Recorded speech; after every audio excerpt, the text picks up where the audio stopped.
Hey guys, what's up and welcome to another weekend Q&A. And in today's Q&A is mainly going to be about OMVIC. So we have a lot of questions about OMVIC and Georgian College, well, still to do with registration, and I think Copart auction. So this is mainly what the questions are for today. That's what you can expect in today's topic. Let's just get into our Q&A. All right, first question is, so for Copart, about Copart and memberships, which one is the best?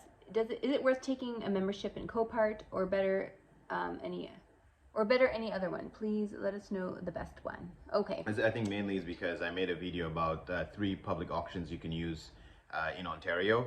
Well, now some of these auctions are all over Canada, not just Ontario, but either way. Without dealer license. Without dealer license. Yes. Copart was not on that list, so the person was asking if we could use Copart. I told him yes. So now he wants to know, is the membership worth it or so forth. So let's go over the memberships first, and then I'll give my opinion on it. Yeah, so it looks like obviously you would have to pay if you actually want to bid and purchase vehicles on Copart, like from Copart, and the basic membership is $69. But that's a year. A year, yeah. So that's not bad, right? $69 a year, and apparently you can bid up to $1,200 without making a deposit, and you can bid up to 5 cars at a time with a deposit. So that's the basic package. And then if you're more serious and you're spending more time, looking for cars, the premium package is $265 a year, and that's where you can bid on multiple vehicles at the same time, up to $100,000. And you apparently get priority in location assistance, and you'll receive priority customer service, and you'll receive phone support. So basically, when you call and log in and they see your premium package, like, okay, this VIP, he's paying us $265 a year, so let's take care of it. Yes. And then if you only paid $69, like, peasant, no. Okay, but yeah, but maybe just to start, like you're saying, the $69 package is likely a good place to start. Right. So in all seriousness, it's a good place to start if you're buying cars. I agree, but the best place to start, we'll go back to the public auction videos that I did. I still believe it's Stark Auto Auction, just because there is no membership fee in that one. And if you're just trying to figure out if you want to buy salvage cars, if you want to buy crash cars without any membership, I prefer you just use Stark Auction. And Stark Auction is expanding. They're not just in Toronto right now. They're in Ottawa, I believe, and going to Quebec. So they have a few other provinces that they're expanding into. So if you don't want to pay a membership, you could get all your needs there. Now, if you just want to diversify and have another option, right, then the $69 a year is really not bad. It is not a bad price to start. You'd have to be buying like cars every single auction to pay for the premium package, right? You're right. It depends on how many cars you actually are planning to buy, because I guess Copart has like this huge, massive inventory. That's right. Probably bigger than Stark. Yep, for right? sure. So they're a bigger company. They would have more options available to you. So it all depends on like what your objective is in terms of how many cars you're looking to basically rehab. They claim they have access to over 4,000 vehicles daily, so that's a shit ton of cars. So yes, if you are selling a lot of cars, it's definitely worth the membership. You can, if you're talking about flipping cars and your membership is like under $300 a year, that's nothing to complain about, nothing to talk about. It's definitely worth the money. Okay, I think that should answer your question. And now we're going to jump into some OMVIC questions now. All right, so we had a question here about approximately how long, this one here, Neil? Yeah. Does it take OMVIC to process the wholesaler application? That question is very tricky to answer because we really don't know. First of all, we did our application way back when, and it was not just a wholesale application, it was a complete retail application. Like the general dealer. General dealer application. And it all depends on how many applications OMVIC have, right? So, it's kind of like government work, they work at their own speed. So you can't really push them to work fast or slower. If you send an application and they maybe have only 5 applications working on, maybe you can get it in 2 weeks. Like, we don't know, right? If they have tons of applications, like I mentioned to you there, it could take you maybe, I wouldn't imagine that it would take you more than 2 months, right? But they're always accepting applications. So it's not like, is it a better time to apply, I don't know, in the summer? The right time is now. Like the right time is, exactly. And they will, but to pinpoint an exact timing is also hard, because a lot of times they'll put things back on you and say, say like, okay, now you need to show us your back check, or now you need to show us, we want to ask more questions about this financial statement that you submitted, right? So a lot of times it is very on a case by case basis. So the speed is almost on you too. So based on how quickly Exactly. you could Turn things respond to around. what they ask, or Exactly. make your application complete enough that Exactly. they don't have to come back and ask you for anything. So if you Exactly. take your time and make your application very much so complete, then they don't have to be going too much back and forth between you and OMVIC. And from what I remember from when we did it, that was years ago, is that when you put in the application, and then somebody will contact you, and you'll kind of get like a point person who's actually handling your application. Yeah. And then that person What they call them, auditors or I forget their names. Sure, sorry, yeah, Whatever. go ahead, yeah. Some That representative. person, we'll call it, Yeah, that's the person who's in charge of basically your application, and if it's missing anything, if it needs more, but I guess the good thing about the wholesaler is that at least you're skipping the location, the step about finding a location, because it turns out like if you're a wholesaler, you can actually even do the virtual office option. So I feel like that would just naturally accelerate your process, because and that's probably where you were going with that question, right? Yeah. So definitely faster than applying for a general dealer. However, I'm not really sure how much faster, but definitely a little bit hopefully faster. I don't know if we answered your question. Yeah, I think it's clear. Yeah, it's okay. good. Okay, next one is yes, you need to pass your. You kind of have to ask questions. OMVIC. Do I need to pass OMVIC to be a wholesaler? Yes, so still on the wholesale topic. Yes, you do need to. Yeah, so you have to take the George and Brown. Did I say George and Brown? Sorry, I just created a whole new college there. What's the name of the college? It's just Georgian College. Georgian College. There's also George Brown. In that's in Toronto. Right. I'm like creating. But the bottom line is you have to pass your test. You do. To do it. Correct. Another OMVIC question here from Sam. Sam says, if I have done the salesman license in 2009, would I have to redo it now if I wanted to get my license back again? Yes. So if you haven't renewed your license and it's basically it's expired since 2009, you would have to go back and start from scratch. You have to go and do your OMVIC certification course. I think it says on the salesperson registration application that you have up to, if you're out of date like for more than 2 years, like if you, which obviously would be your case, then yes, you have to start over. 2009 more than 2 years. I know. Yes. Exactly. So you have to start back at square one and do the certification course, and then once you pass that OMVIC certification course, then you can now do your individual application, and basically that's the application to become a salesperson. Then now you can apply to become a salesperson. But the first step is to do the certification course. Good, perfect. I'm gonna plug this one here from Jeep. Hey sir, I have a question. Where is the best way to contact you? So the reason why I'm plugging this question here is because there is a few different ways. The easiest and cheapest way is here. Just leave your comments in the bottom of any video. We do read, like on YouTube. On YouTube, yeah. Yes. We do respond to every single question. If it is a question that can benefit multiple people, we do these Q&As weekly, although we missed last week because we were a little bit busy. However, we do address all the questions. So here is the easiest way to contact us. If you have some sort of a business type inquiry, you could always message us off of louisor.ca, or you could even, I think our email contact is in the homepage of YouTube where it says contact us. You can do a little bit digging. Just send us a business email there. If it is any kind of thing to do with, let's say, the automotive industry, you want to do one-on-one consultation, you can book a consultation there. You book that consultation online as well. We will be including a consultation with Anna with any type of administration type questions you have with your application. If you guys want to book consultation with her, we will also be including that there too. So if you want to talk to Anna about consultations and we didn't pop up her consultation page there, you could also just book it on the mind, but in the message you could say that you want to talk to Anna about whatever the topic is, about contracts or applications, yada yada yada. So anything paperwork related, yes, I can answer those. Can help you there. I'm more process than what I do, whatever. Anna is our HR and our making sure we keep things legit to books. That's right. So she'll be able to help you with the contracts and stuff. And yes, good. So that's how we, yeah. Okay. So the short answer is you can get on louison.ca and there's a contact form there, and you can just directly ask your questions and get in contact with us there, Or if you want to pick our brains directly, you can also book your consultation or just leave feedback on YouTube, and that's free too. I think this one is Good. for you, Anna, so I'll give it to you. How long is the automotive certificate course? The Automotive Certification Course. Oh, yes. Okay, so Again, that... Anna is OMVIC. So Anna's our OMVIC, so these questions for her. Yeah, so for that, it's 12 weeks. So once you fill out once you pay for the course, so you fill out the registration form, which I will put in the description below. So once you go ahead and do that and you pay your $275, it sounds like they'll respond back to you. The college will respond back to you. They'll give you like a student number.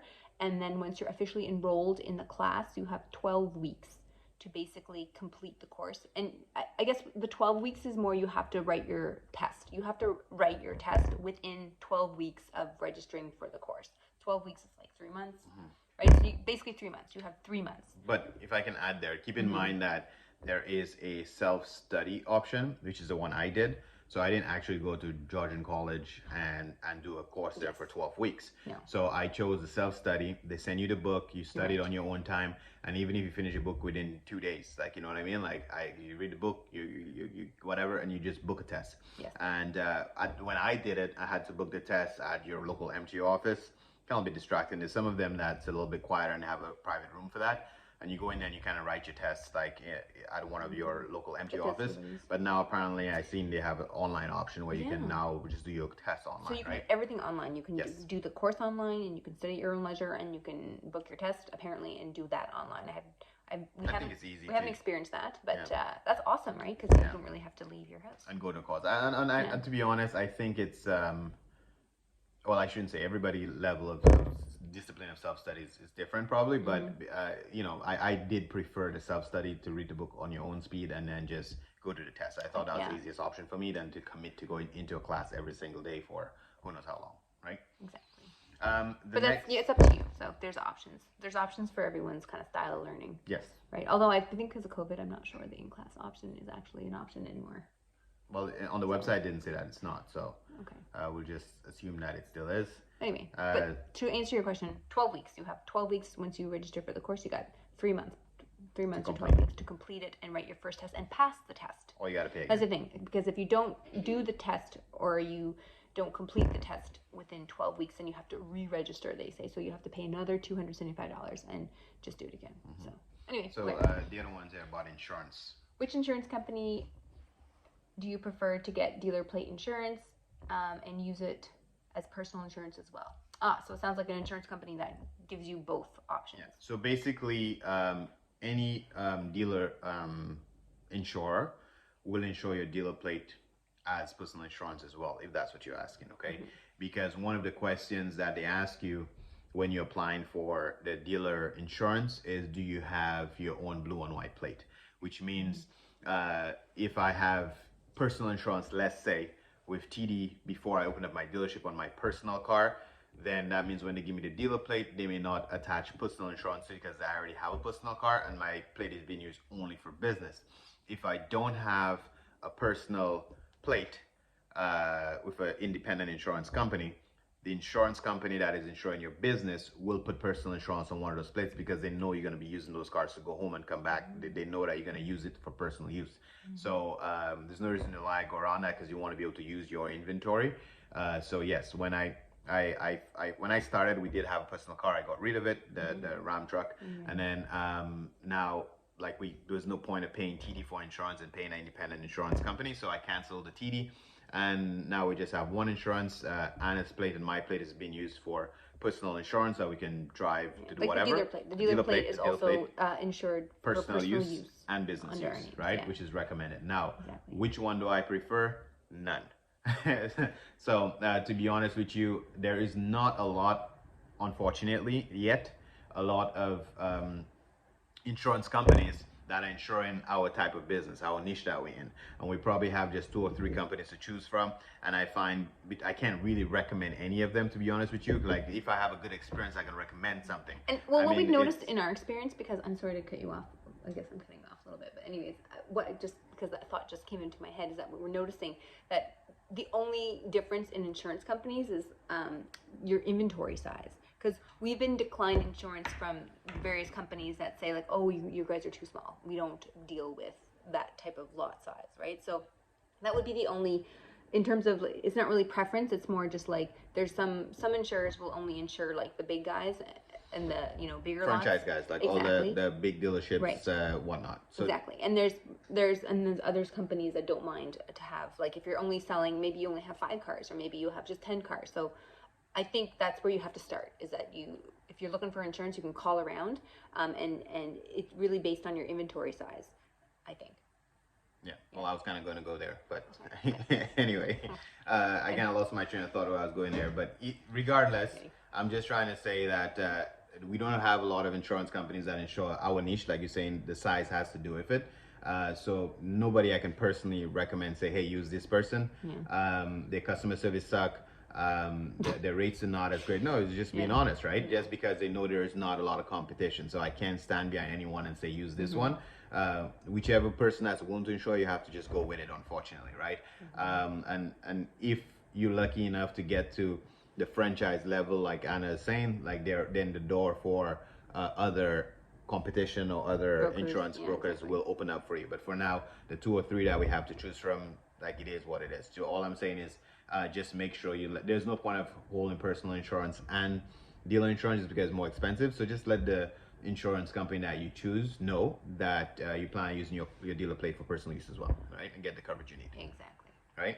Yeah, and I think we use a broker called Young's Insurance Company, so that's the company we use. But again, we also used to use the Used Car Association, Baird and McGregor. Yeah, but like I say, I'm not endorsing anybody. No, exactly. We're just, because just to give you some names there, but I think we had, if you can find the video, you can put a link in the description. I think I did put a video saying these are 2 or 3 companies you can choose insurance from, and we had the links for the website there.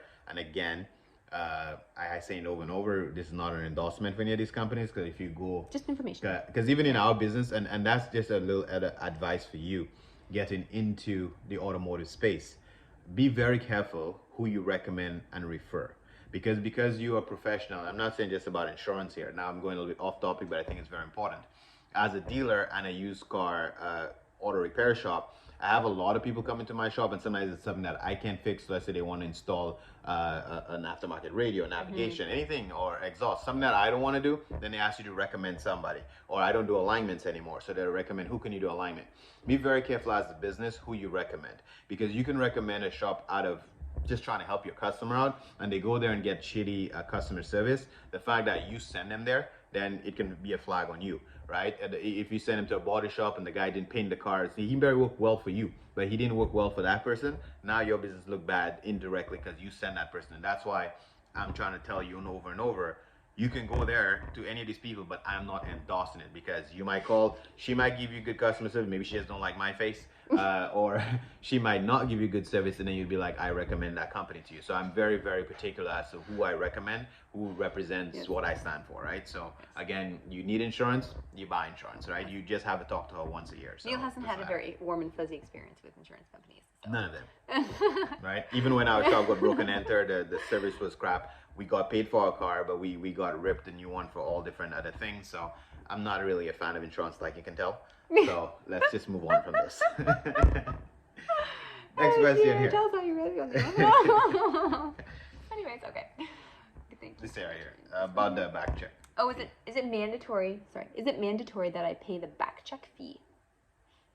Well, that's what I'm gonna say it is, because it's mandatory to do the BackCheck, to do any application, salesperson, dealer application. If you're registering as a salesperson. Oh, that's the criminal background check thing, right? Sorry, BackCheck is a fancy word for the criminal background check that OMVIC requires as part of your salesperson. OMVIC endorses. Yeah, so you would have to pay the fee. Yes, you would. Okay. I think we're gonna wrap up the Q&A there, but just before we do, we have 2 really good questions. One is kind of like a series of questions, and the other one is just an individual question. But these questions deserve a video of its own, because it has to go a little bit more in depth, and I probably will not be able to answer all of them here. So I think they're really good questions. I just want to kind of go through it. So if you're new to this channel and you're interested in any kind of automotive type stuff, again, don't forget to leave your questions below, and then subscribe so you can see the answers or the in-depth videos of those questions here. So just go through the questions here, and then we're going to end this Q&A. Right, so we'll go over them, Questions, we'll gloss them over. We'll answer them in individual videos. So stay tuned and subscribe. Awesome. So first, really amazing question that requires its own standalone video, but we'll just quickly review now is why, sorry, let me read it correctly. What would you say is the best way for beginner wholesalers to buy and sell cars? Would you recommend just doing it through the auctions or trying to connect with retail dealers? And then this guy. So that's the first question. And then could you share some insight into your experience on how to obtain lease on property permitted or zoned for automotive repair and retail, just like your So shop? let's talk about doing the premise video, so we can do a video on that as well. Yeah. Starting from things like how to find a place, MLS, driving around. Oh yeah, okay. What are the questions should we be asking when you are inquiring about where to do your lot? What or where of the area is best or ideal, and what's the proper property type for repair and or automotive retail business? How and what to negotiate? Should you hire your agent or just use the leaser's agent? Oh, yeah. What to look out for on the contract? What do the leasing need to prove or present to the leaser, or what's the process like? Or even to buy the business for its permits for operation, but not necessary need the equipment that left behind. For example, a shop is selling its business that's zoned or permitted for automotive use, either for repairs and or automotive retail. This could be, yes, it is a great mini-series. Thanks a million. Totally great question. Yes. So again, if you want to see the answers to those questions, don't forget to subscribe, like, share. We will post them. I can't say exactly what date yet, but we will definitely make some videos on those topics. And we can talk knowledgeably about that, because when we were getting our properties, I was actually a licensed sales agent, because I did my real estate license. So we actually did everything ourselves because, so we can actually speak knowledgeably about that, which is great. So yeah, we can look forward to that. All right, guys. We're gonna end our Q&A here with anything else you want to add or sorry. say? I know I'm trying to that. No, I think that's great. Okay. Yep. All right. Thanks for watching, and I'll catch you in the next one. Bye. I was gonna use the mouse to click.